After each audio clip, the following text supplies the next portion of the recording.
I just told you. What did you tell me? There, to make me remember. That's the whole point of talking. Oh. We've got to know the tea, honey. I love you.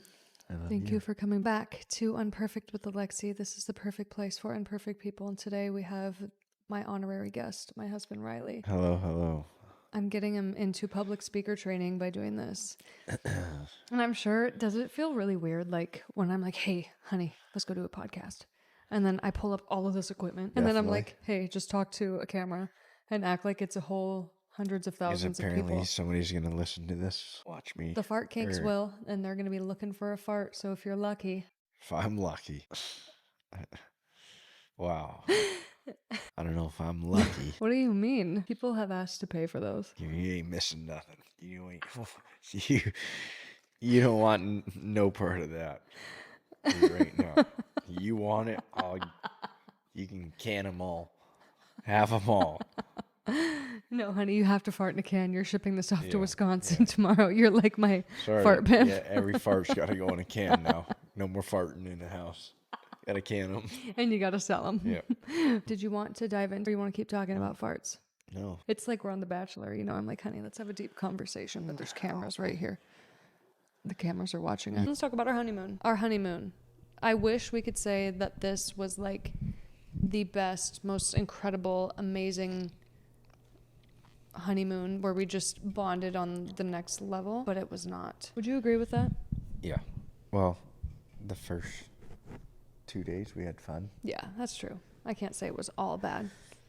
But then day number 3 struck.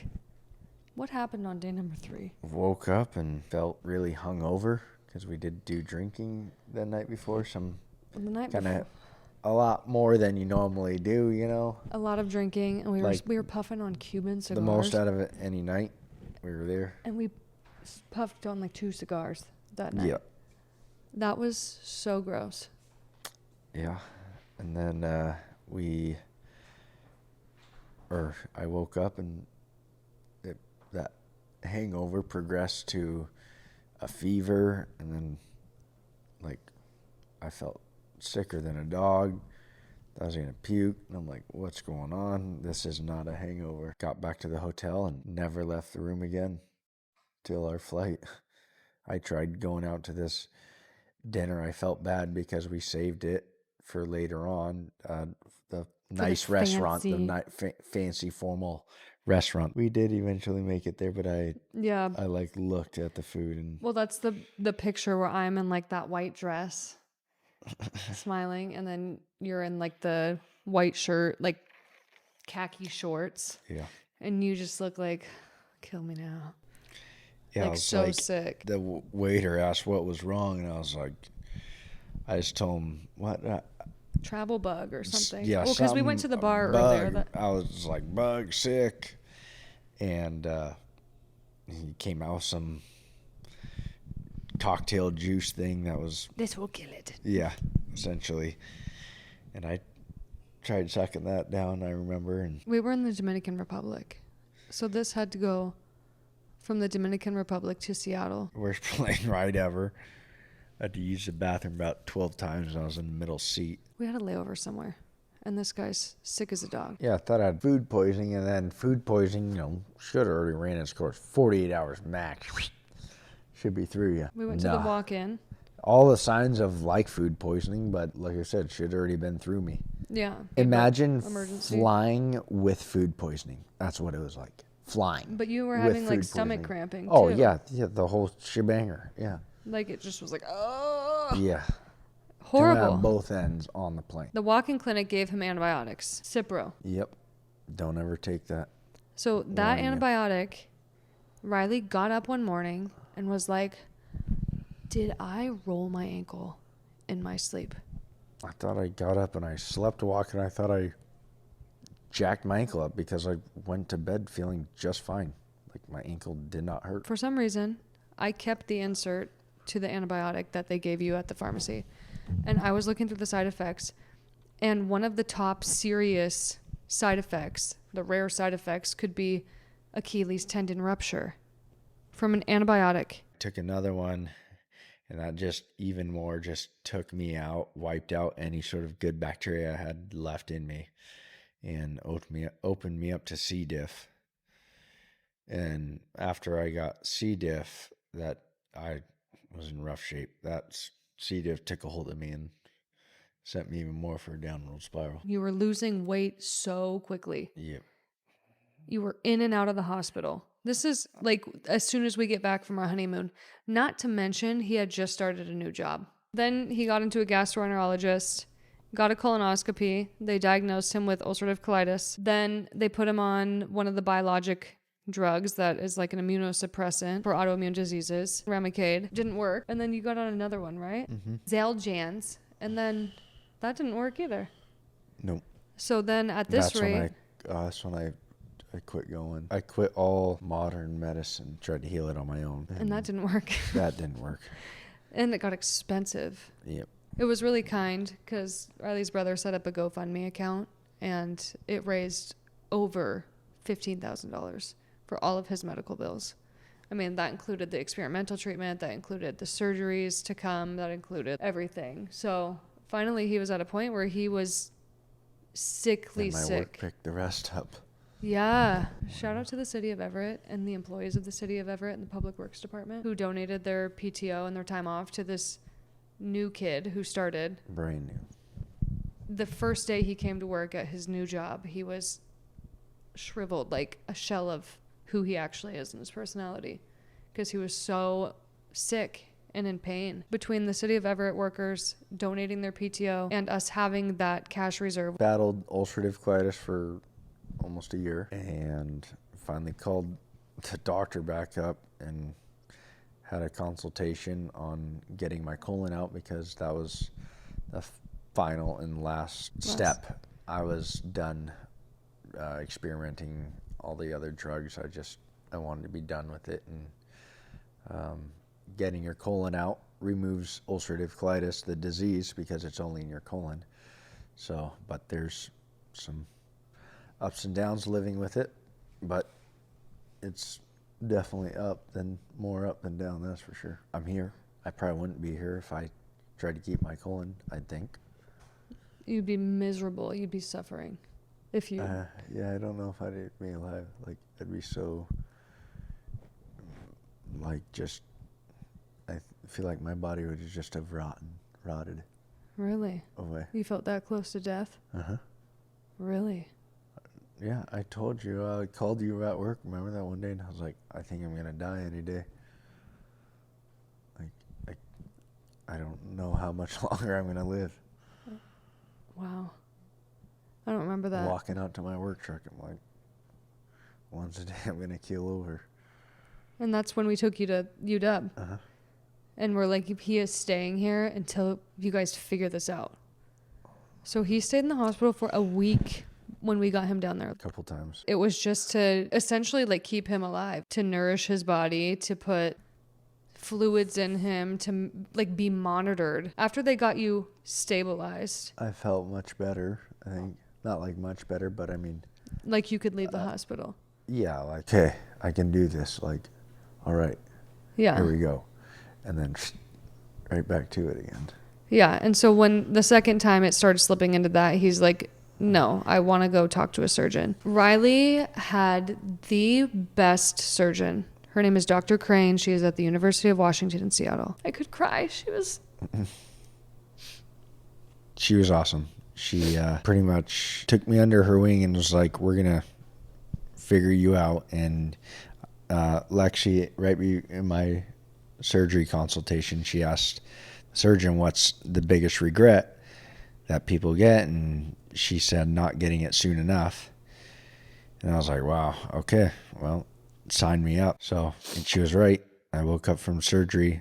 I had a new pain, different pain, but I could tell the inside pain was instantly eliminated. That cramp, ache, just nasty pain that it was giving me was gone when I woke up from surgery. I just remember on the way down to see her for surgery, we were driving in Everett. You were driving and I was looking out the window.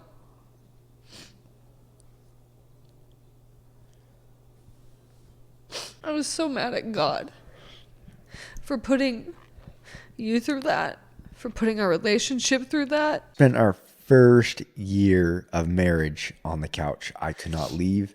I went from this hilarious, doing everything, going out, do it all. The more activities, the better. To couldn't leave the couch. And you can imagine how tough that'd be on her for a year. Didn't want to leave, didn't want to do nothing, didn't want to see anybody, didn't want to do nothing. I just laid on the couch for an entire year. Pretty much like I felt like a vegetable, and she couldn't do nothing about the pain I was going through because it was so deeper than just medicine or anything he could give me. Like, it was crazy. Whole year of her like trying to help, but you can't. So you kind of feel like you're almost like helpless. In and out of the hospital. She spent probably a total throughout the whole thing, I'd say like a month's of nights at the hospital through that whole process. I mean, through the weeks of me being sick, and then all the 3 surgeries I had. Each one was like a week. I was in the hospital for each one. Yeah. It's a long time. Maybe I knew University of Washington like the back of my hand.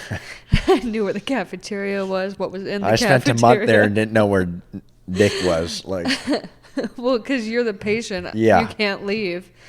I knew where the best cafe was, where the best snack machine was. The only thing I got to know was my floor, because I did about 3,000 loops on my floor in my walker, because I had to do so many to be able to get out of there. It's interesting that I like sobbed about that, and that I wept about it, because I think I tried to lie to myself for so many years and be like, oh, it didn't, whatever, it just is what it is. But like, it was really, I mean, it's traumatizing for you to go through it, but to like, I can imagine who did I marry? Who's this? Like, no, that's not what I'm just thinking though, like, that's like a real thing. Like, I thought I was marrying this athletic dude. Now he's crippled in the hospital out of left field. Well, I had faith in you, and so I know you I'm had just faith saying, in yourself like, too. I get it. I knew you'd get back to it, but I think it was just the emotional roller coaster of the not knowing, and then watching you suffer, not being able to do anything, and then you get people asking you questions over and over and over and over, and you just get to a point where you're like, I don't want to talk about it. Because I was like, I have to keep everyone updated, and I gladly and naturally do it, but I just hit a point where I was like, it's just like too much. Yeah. But to the point, I remember we were driving for the consultation with the surgeon, and I was looking out the window, and I was so mad at God, and I was like secretly tearing up, secretly crying, because I at that time would never show my emotions. No way. I'm not showing you that I'm crying. And I was just looking out the window, like silently sobbing. Or did I tell you that I was mad at God? I think, yeah, I was like, what's wrong? What's wrong? And you like wouldn't tell me for the longest time. I get choked up and I can't talk. And then we were in Seattle. 128th before you said anything. But I went I for felt like 10 minutes. You were pretty upset at me too. Was I? I felt just like I got the vibe from you that I was making the wrong decision. Like, well, I you think were saying not yet, and I was like, I had the date, and I said, get me better by this date, or else I'm going in for my surgery. I was just mad at God. I was just mad that like at the situation, like you're just it's so out of anybody's control, and it's so like the burner is just on hot, the water is boiling, it's like do or die. It's just high stakes, high stress. I was not ready for you to do it, but I also had to respect that if you yourself, who's the one that's in pain, saying, no, I'm getting this surgery, or I'm going to at least go talk to a surgeon about it. I was like, what am I going to do? Say no? Like, I obviously will be there to support you through anything, whatever decision you have. This surgery has a lot of pros and cons to it. Just all the what ifs was the biggest why you were so upset. Because they're dealing so much down in your lower nerves. It controls your bowels, your pee, your erection. Like, it affects everything down there. And like one little nerve nick. And all that. Yeah. And so there was that function of it. There's also just the fact of you Possibly having the bag for the rest of my life. and losing your colon and Losing my colon for no reason. yeah, like what if we could have saved it? Lots of what ifs. Lots of what ifs. But when we met Dr. Crane, by the time we left that appointment, I'm like, let's do it. I was going to these things called Neuralink, and I told them I was going to them for quite some time, for like 6 months, I think I was going to them for. We were driving an hour there and back to get to this seemingly woo-woo. Yeah. But our friend had told us it had sent her into remission, so I was like, whatever, I'm going to try it. Like, I was looking for anything. They It did was find, super expensive. but they did it. Uh-huh.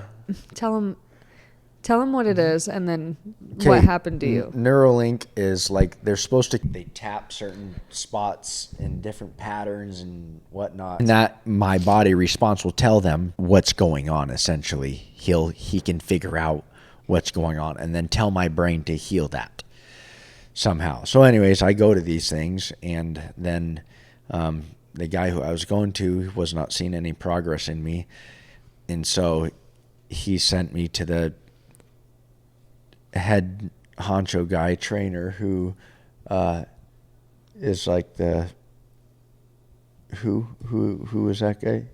He I think he was just like the top guy in the area. Yeah, and so I was seeing this guy for free.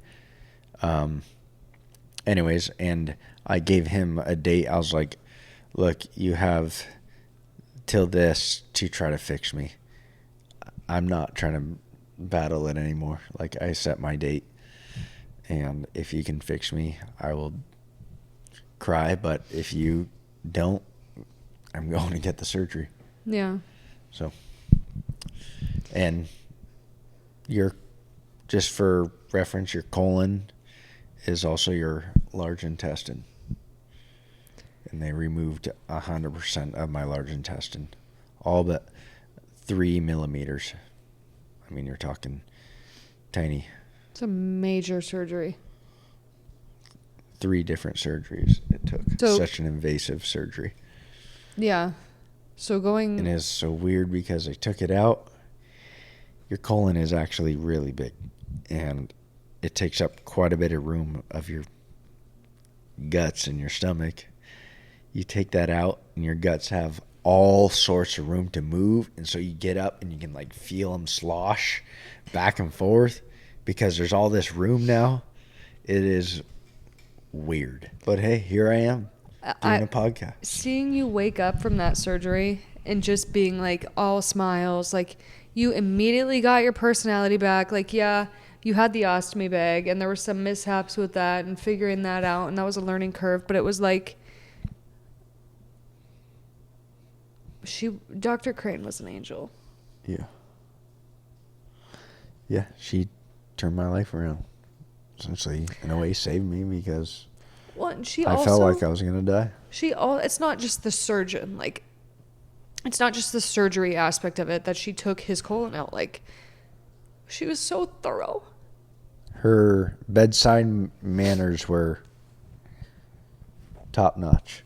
Like, she would spend an hour in the room talking to you. What it felt like. Yeah. Never felt rushed.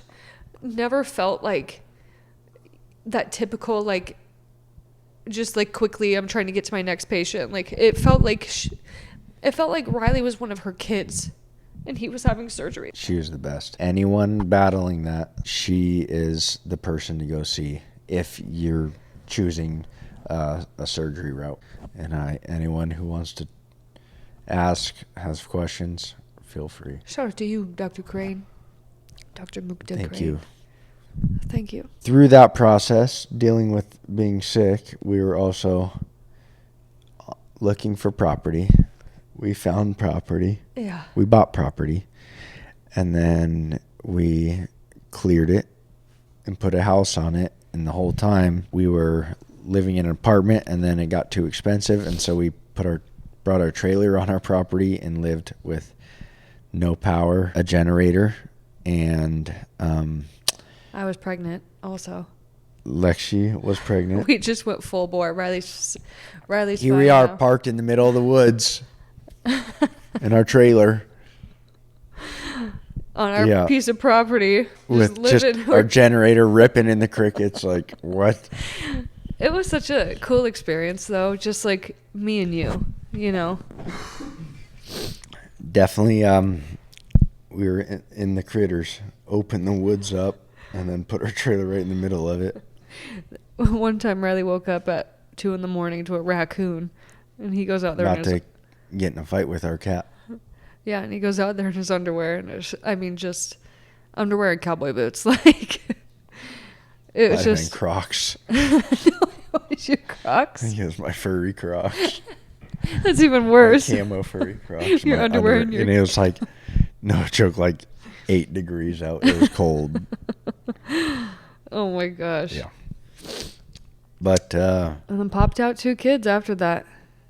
I mean, that was a really stressful time. I think stress had a lot to do with your colon. stress is a really, really nasty thing.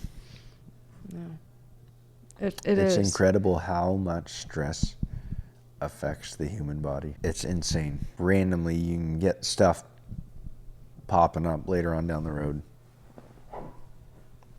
So take care of yourselves. Yes. First year of marriage, It was shitty. I sent her through the ringer, and We joke and say it was shitty because there was a lot of really poop was. involved. Yes. That's why I fart in front of them now. Yeah. It's all payback. I don't think you could ever pay me back for that year. I love you. Love you. I would do it again and again. No. I mean, obviously I don't want to, but if it happened, I wouldn't leave you. We rebuke that ever happening to either one of us or our kids or anything. Anyone. It's crazy that our kids will never, we got that done and over with before they were even born. Like they're just going to hear the stories. Can we talk about it? Can you Yes. tell the story in your own words? Going through Costco, getting to the TV area, right when you get in there. Make the first turn on the straightaway down the stretch there. And I kick something, and I look down. My bag has fallen off, and I kicked it when I was walking, pushing the cart, and just went everywhere, all over the floor, all my shoes, went everywhere. It was I should have changed it before I went in, but It was full. Yeah. Full. Freaking. He punted It his was shit so bag. full it fell off. And abandoned scene, left completely the whole scene, and walked right back out the entrance. And no, I didn't go back in. He didn't tell anybody. He literally punted his shit bag and I left. got in my truck, repaired my bag back, put a new one on, and drove off. I mean, at the time, I'm sure you were just completely mortified. Oh, yeah. I was like, oh, frick, who saw me? I know somebody saw me in there. But now we can laugh about it. Yeah. I love that about how time heals all wounds sometimes. Well, remember at first I didn't want to take my shirt off. That was really sad because Riley's one of the most confident people I know. And when he first got his ostomy bag, we went and did a camping trip in Winthrop, Washington. This really cool old western town. I highly recommend.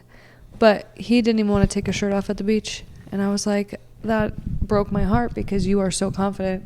And I've never once seen you be ashamed of yourself in any way, shape, or form. And for you to not want to take your shirt off because of that, it made me really sad. But it only lasted an hour. And then you were like, frick it. Yeah. That act of bravery you did, what came over you? I just thought I couldn't. I mean, what am I doing? This is my life now. I got to accept it and roll on. And we'll all float on anyway. It's part of me. Yeah. It's part of me now. How is your life now? You have the J pouch. You poop from your butt now. I'm as normal and as healthy as I can possibly be, I feel, with what I have. With what I have. I have little troubles with certain areas, but nutrition-wise and stuff, but other than that, can't eat a that'll sub sandwich. put me in the most grueling pain a human can ever, than what I've ever experienced. Because blockages are a very real concern. Yeah. Which is crazy. Yeah. Well, I'm just thankful that we had our savior angel, doctor, and that God really pulled through for you and gave us 2 healthy babies. And this house and everything's just worked out the way I think it was supposed to. Yeah. We've had, over the 5 years, we've had how many businesses? 4. 4? 4. That's wild. 4 businesses. We're both full-time entrepreneurs now. How do you feel about doing that? It was scary leaving what most call a good sought-after job. It is a good sought-after job you had. But I just wanted to have a change. I wanted a different lifestyle. And the one I wanted, I couldn't do working at the city. Yeah. And so now we are kind of becoming these, like, homesteaders. I think we're going to homeschool our kids. Yeah. They'll be in sports for the social aspect. And we have so many friends that have kids, so I don't know. Homeschool, homestead. I think we agreed that we're going to start documenting everything. For being homies. Oh my gosh. The homies. That's what we can call our audience for the McKinley Ranch. Hey, homies. Our homies. Because we're like homesteading friends. Yeah. Our homies. Homesteading friends. Homies. Get it? Got it? Good. There he is. I really like that, Riley. You're a wise business guy. Always thinking. We decided just the other night that we're going to start documenting our life at home. We have chickens. We become more homesteady. Riley is a little angel and makes sourdough bread. And we've started doing more things from scratch and just trying to be more sustainable. Like, I just hatched my first set of chickens for the first time. Yes. That was an experience. Yeah. We started a garden last year. I don't know if I've stared at something for so long in my entire life. Well, yeah, you stared at your garden last year. You go out there and stare at the seeds. Look at there's a little sprout. It's like just watching life grow. That's really cool. I'm about it. You're about watching life. I know. Yeah, You I'm are. about creating life. Yeah, you are. Creating life. I like life. Yeah, you in do. general. Me too. I want to stay here for a very long time. I enjoy the challenge of life. You know? Just like how every day throws something at you. Like, I know there will be times that are really bad and feels like you don't want to go on, but on those moments that you push through, when life is just really treating you good, it's like, you live for the good. Like, yeah, that's why you do it. You live for the good. You're not living for the bad. And you'll never be stuck in the bad. You're living for that life high. Yeah. Yeah. Of the good that happens to you. The high of life. Life is fun. If you make it be. Like, I think it's all about perspective, too. Yep. Everyone who knows you is lucky to know you. Do you ever think, like, if you die, how many people would be at your funeral? Yours would be the biggest funeral I think I've ever seen in my life. How many people? I think you would have at least 300 people. Yeah. I think I would have a lot. But don't die on me.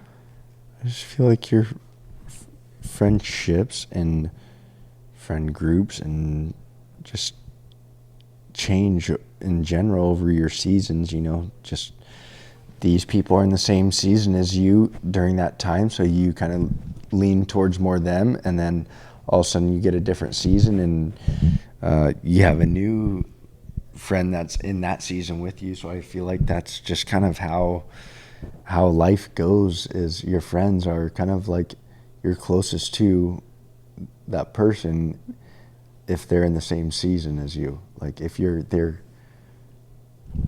Yeah. No. Yeah. No, I like that perspective, because I think we can easily look at relationships and be like, oh, we just grew apart, we're not friends anymore, like they must hate me, and like make scenarios or situations or stories about it that don't serve anybody. It's just like, we're just in a different season of life. Like there's no love lost, and I will be there for you at any moment. I think most of our friends and friendship like are all like on the same page. Like you could at any point pick the phone right back up and be like, dude, when you coming over? What time, man? Like, yeah. What are we doing? We're gonna go Golf. Whatever. Do you want to install the dishwasher? Oh. Yeah, but you're right though. It really is about having the connections that can withstand not talking every single day. Like, who's on your level? Who's going through the same? Well, that's who you're going to naturally gravitate towards, because you guys can pull each other out of the similar situations. It's hard to, if you can't understand. These people have 2 boys and they're the same age as our kids, and so they're like, they click, and then that gives us a break, and so we can hang out, and so forth. But I feel like, yeah, and just in general, you're who you talk to changes. Like who you hang out with and talk with changes a lot. It does. And I think that's okay.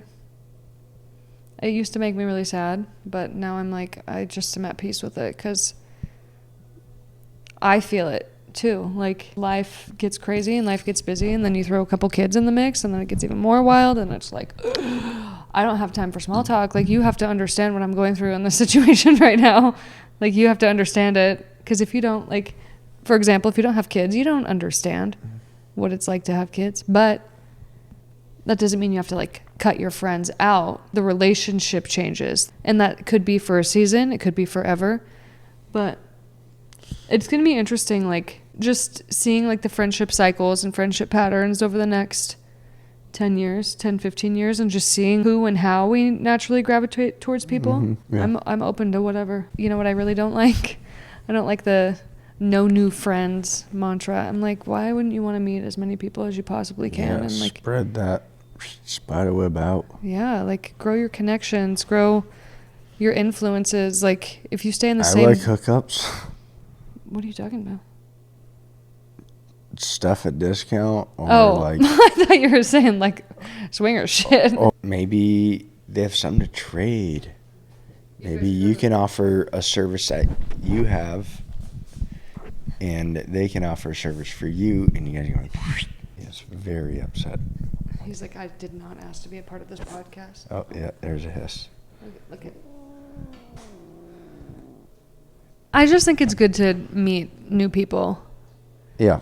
I think that you have your core friends, like your HQ friends that you will call when anything goes wrong. Circle of trust, if you will. It keeps you healthy to be social. Trying to create the sense of community. Yes, community. Yeah. Like build your community. Not everybody has to be your best friend or live in your house, but like build your community, build your network. Hanging out with entrepreneurs has been such a godsend. Well, for us at least. Well, yeah, like having a community of entrepreneurs, you know, because our friends, no shame to them, but our friends who, you know, just have their 9-to-5 job, they don't necessarily understand what it's like to be an entrepreneur. Because 100%. They get a steady paycheck, they get their benefits, like it's cushy.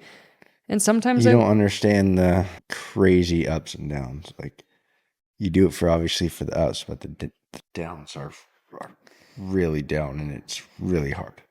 Yeah.